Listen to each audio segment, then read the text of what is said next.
வாழ்க வளமுடன். ஓம் நமச்சிவாய. அனைத்து தமிழ் உள்ளங்களுக்கும் வணக்கம். நிகழும் மங்களகரமான குரோதி ஆண்டு சித்திரை மாதம் 18ஆம் நாள் புதன்கிழமை அன்று சித்தயோகம் கூடிய நன்னாளில் இந்த மகத்தான மே மாதம் பிறக்கின்றது. இம்மாத கிரகநிலை என எடுத்துக்கொண்டால் மேசத்தில் சூரியனும் சுக்கிரனும் இணைவில் உள்ளனர். ரிஷபத்தில் குரு பகவானும், கன்னி ராசியில் கேது பகவானும், சந்திர பகவான் மாத தொடக்கத்தில் மகர ராசியிலும், கும்பராசியில் சனி பகவானும், மீன ராசியில் ராகு பகவான், செவ்வாய் பகவான், புதன் பகவான் சஞ்சாரம் செய்கின்றனர். இம்மாத கிரக பெயர்ச்சி என எடுத்துக்கொண்டால் புதன் பகவான் மே மாதம் 10ஆம் தேதி மீனராசியில் இருந்து மேசராசிக்கும், சூரிய பகவான் மே மாதம் 14ஆம் தேதி மேசராசியில் இருந்து ரிஷபராசிக்கும், சுக்கிர பகவான் மே மாதம் 19ஆம் தேதி மேசராசியில் இருந்து ரிஷபராசிக்கும் பெயர்ச்சி அடைகின்றனர். இந்த கிரக சஞ்சார அமைப்பினால் இம்மாதம் உங்கள் வாழ்வில் ஏற்படக்கூடிய சுப மற்றும் அசுப பலன்கள் என்ன என்பதனையும், அசுப பலன்கள் ஏற்படுமாயின் ராசிக்காரர்கள் செய்ய வேண்டிய பரிகாரம் என்ன, வணங்க வேண்டிய தெய்வம் யார் என்பதனை பற்றியும் காண்போம். சித்திரை மாதத்தின் பிற்பகுதியும் வைகாசி மாதத்தின் முற்பகுதியும் இணைந்ததுதான் இந்த மகத்தான மே மாதம். உழைப்பின் அடையாளமாக விளங்கும் இம்மாதத்தின் முதல் தேதியிலேயே குரு பகவான் பெயர்ச்சி அமைவது மிக சிறப்பான அம்சமாகும். பிறக்கப் போகும் இம்மாதத்தில் உங்கள் வாழ்வில் வளமும் நலமும் செல்வ செழிப்பும் பெற்று வாழ்வில் உயரிய நிலையை அடைய எல்லாம் வல்ல எம்பெருமானை வேண்டி விரும்பி கேட்டுக்கொள்கிறேன். பாகுபாடு இன்றி அனைவரையும் அரவணைத்து செல்லும் மீனராசி அன்பர்களே, உறவுகள் பற்றிய புரிதல் அதிகரிக்கும்.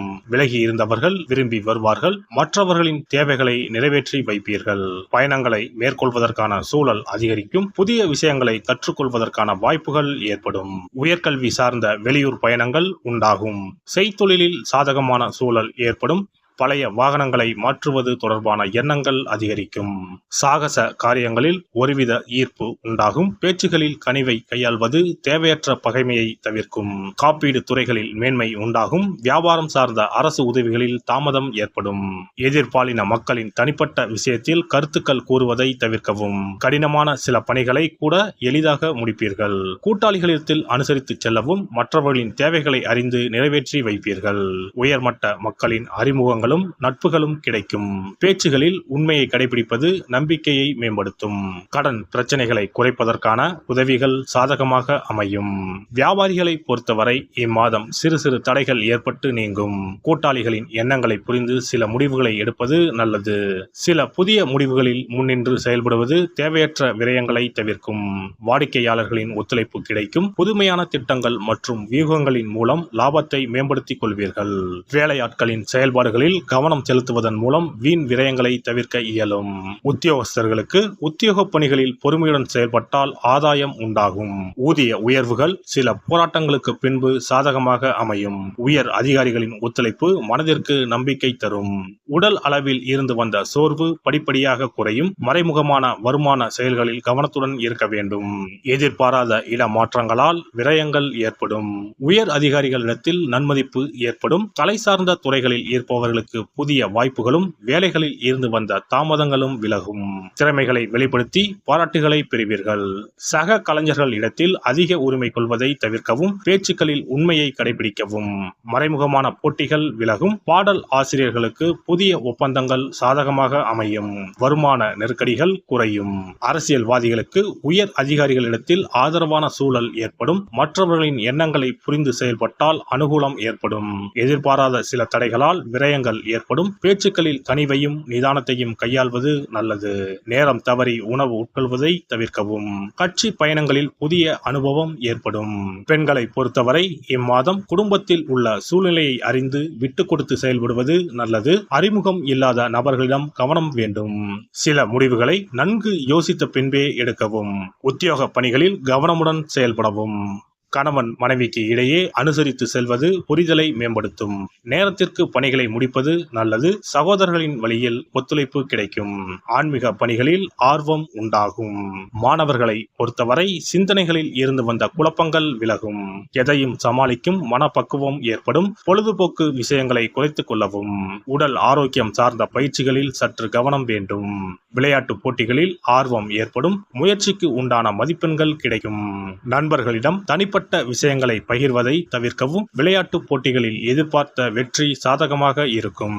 வெள்ளிக்கிழமை தோறும் மகாலட்சுமி தாயாரை வழிபாடு செய்து வர காரிய வெற்றி ஏற்படும். நெருக்கடியான சில பிரச்சனைகள் குறையும். இம்மாத துவக்கத்திலேயே குரு பெயர்ச்சி இருப்பதனால் உங்களுக்கு அருகில் உள்ள குரு பரிகார ஸ்தலங்களுக்கு சென்று குரு பகவானை வணங்கி வரலாம். குரு பகவான் திட்டை வசிஷ்டேஸ்வரர் ஆலயத்தில் சுவாமிக்கும் அம்பாளுக்கும் இடையில் ராஜகுருவாக எழுந்தருளி அருள்பாலித்து வருகிறார். இவருக்கு இந்த தலத்தில் ஆண்டுதோறும் குரு பெயர்ச்சி விழாவும் அதனையொட்டி லட்சார்ச்சனையும் குரு பரிகார ஹோமங்களும் சிறப்பாக நடைபெற்று வருகின்றன. இங்குள்ள குரு பகவானை வேண்டினால் கல்வி செல்வம், பொருள் செல்வம், குழந்தை செல்வம் உள்பட அனைத்து செல்வங்களும் எளிதில் கிட்டும். சிறப்பு பதிவு. இனி அக்ஷய திருதியை 2024 எப்போது, இந்த நாளில் எப்படி வழிபட்டால் தங்கம் சேர்ந்து கொண்டே இருக்கும் என்பதனை பற்றி காண்போம். அக்ஷய திருதியானது ஒவ்வொரு ஆண்டும் சித்திரை மாத வளர்பிறையில் வரும் திருதியை திதியில் கொண்டாடப்படுகிறது. 2024 ஆண்டில் மே மாதம் 10ஆம் தேதி வெள்ளிக்கிழமை வருகிறது. அன்று காலை 6:33 துவங்கி மே 11ஆம் தேதி காலை 4:56 வரை திருதியை திதி உள்ளது. மகாலட்சுமிக்கு மங்களகரமான வெள்ளிக்கிழமையில் இந்த ஆண்டு அட்சய திருதியை வருவதால் இது கூடுதல் சிறப்புடையதாகவும் அதிக முக்கியத்துவம் வாய்ந்த நாளாகவும் கருதப்படுகிறது. இந்த ஆண்டு அட்சய திருதியை அன்று அபுஜ முகூர்த்தம் இணைந்து வருகிறது. அன்றைய தினம் நாள் முழுவதும் அபுஜ முகூர்த்தம் உள்ளது. அபுஜ முகூர்த்தத்தில் எந்த காரியத்தை துவங்கினாலும் அது வெற்றி அடையும் என்பது நம்பிக்கை. அதனால்தான் இந்த நாளில் தங்கம் வாங்குவது மிகவும் மங்களகரமானதாக சொல்லப்படுகிறது. தங்கம் வாங்க முடியாதவர்கள் அந்த நாளில் மங்களகரமான பொருட்களை வீட்டிற்கு வாங்கினாலும் உயர்வான பலன் ஏற்படும் என்பது நம்பிக்கை. புராணங்களின்படி திருமாலின் அவதாரங்களில் ஒன்றான பரசுராமர் அவதாரம் செய்தது அட்சய திருதியை தினத்தில்தான் என்று சொல்லப்பட்டு வருகிறது.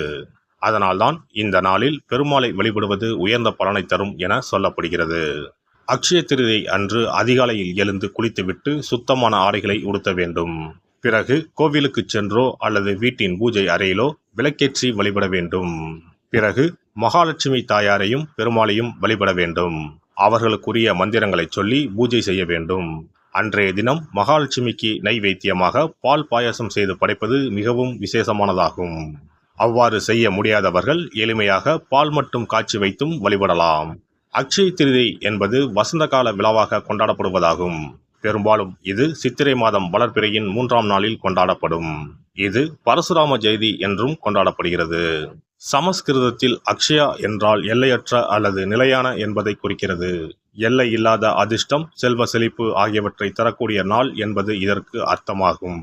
புதிய தொழில் துவங்குவது, புதிய வேலையில் சேர்வது, புது வீடு குடிபோவது போன்றவை இந்த நாளில் செய்வது சிறப்பானதாகும். இது வாழ்வில் முன்னேற்றத்தை பெறுவதற்கான ஒரு நாளாக கருதப்படுகிறது. பெருமாளின் 6வது அவதாரமாக பரசுராமரின் அவதார தினமும் இதே நாளில் கொண்டாடப்படுகிறது. பல மங்கள நிகழ்வுகள் நடைபெற்ற நாள் என்பதால் இந்த நாளில் தங்களின் வாழ்வில் மங்களங்கள் நிறைய வேண்டும் என மக்கள் தங்கம், வெள்ளி வாங்குவதற்கான நாளாக இந்த நாளை கருதுகிறார்கள். திருதியை திதியில் என்ன செய்தாலும் அது பெருகிக் கொண்டே போகும் என்பது ஐதீகம். அதனால்தான் தங்கம் அதிகமாக சேர வேண்டும் என்பதற்காக இந்த நாளில் மக்கள் தங்கத்தை வாங்குவது வழக்கமாக வைத்துள்ளனர். அதோடு தங்கம் மகாலட்சுமியின் அம்சமாக கருதப்படுகிறது. எல்லாம் வல்ல இறையருளால் நீங்களும் உங்கள் அன்பு குடும்பமும் உடல் நலம், நீலாயுள், நிறை செல்வம், உயர் புகழ், மெய்ஞானம் ஓங்கி வாழ்க வளமுடன். இந்த வீடியோ பதிவு உங்களுக்கு பிடித்திருந்தால் லைக் பண்ணுங்க, கமெண்ட் பண்ணுங்க, ஷேர் பண்ணுங்க. மறக்காம சப்ஸ்கிரைப் பண்ணுங்க. பக்கத்துல இருக்கிற பெல் பட்டனை கிளிக் பண்ணுங்க. நன்றி, வணக்கம். ஓம் நமச்சிவாய. சிவாய நம.